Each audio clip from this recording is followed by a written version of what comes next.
سچی طلب مہمیز لگاتی ہے اور علم کا نور بٹنے لگتا ہے۔ تو مختلف لوگوں کے مختلف انداز ہوتے ہیں، مختلف تربیتوں سے گزرے ہوئے لوگ، مختلف مزاج کے ڈھالے ہوئے لوگ، مختلف دودھ اور خون کی تاثیر کا اثر مختلف مزاجوں میں ہوتا ہے۔ تو سچی طلب جتنی خوبصورت ہو، جتنی دل فریب ہو، اتنا ہی اس کا رنگ ہوتا ہے۔ اب عقبہ بن عامر رضی اللہ تعالیٰ عنہ کیا کرتے ہیں؟ جب انہیں حضور سے کوئی مسئلہ پوچھنا ہوتا ہے تو وہ کیا کرتے ہیں؟ وہ قریب آتے ہیں، حضور کے ہاتھوں پہ آ کے ہاتھ رکھ دیتے ہیں۔ یہ اس بات کا اظہار ہے، یہ اپنی بے تاب تمناؤں کا اظہار ہے کہ حضور یہ سوالی در پہ کھڑا ہے، جھولی میں خیرات ڈال دیجئے۔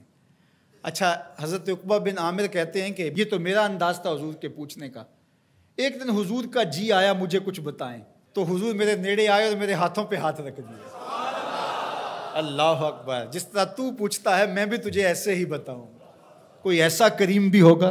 اللہ اکبر۔ عقبہ بن عامر رضی اللہ تعالیٰ عنہ سے مروی یہ روایت سنیے، کہتے ہیں کہ اللہ کے محبوب نے مجھے 3 چیزیں ارشاد فرمائی۔ سل من قطعک، جو تجھ سے قطع تعلق ہی کرے تو اس سے تعلق جوڑ۔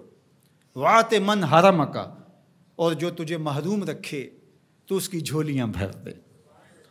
واعف عمن ظلمک، اور جو تیرے پہ ظلم کرے تو اسے معاف کر دے۔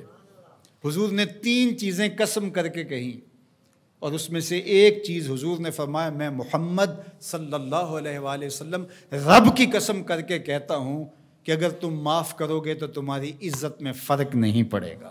فرمایا پھر ایک دن میں حضور کے پاس آیا، حضور نے پھر مجھے فرمایا عقبہ سنو، 3 چیزیں حضور نے پھر فرمائی۔ اس زبان کو قابو میں کر لو۔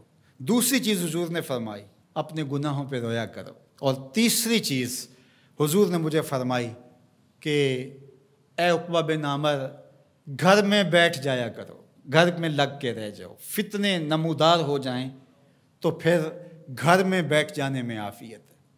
جب فتنے چاروں طرف چل رہے ہوں تو پھر آپ تنہائی اور گوشہ نشینی اختیار کر لیں۔ حضور نے فرمایا قرب قیامت میں جو ہے وہ بھاگنے والے سے چلنے والا، اور چلنے والے سے کھڑا ہونے والا، اور کھڑا ہونے والے سے بیٹھنے والا، اور بیٹھنے والے سے لیٹنے والا امن میں ہوگا۔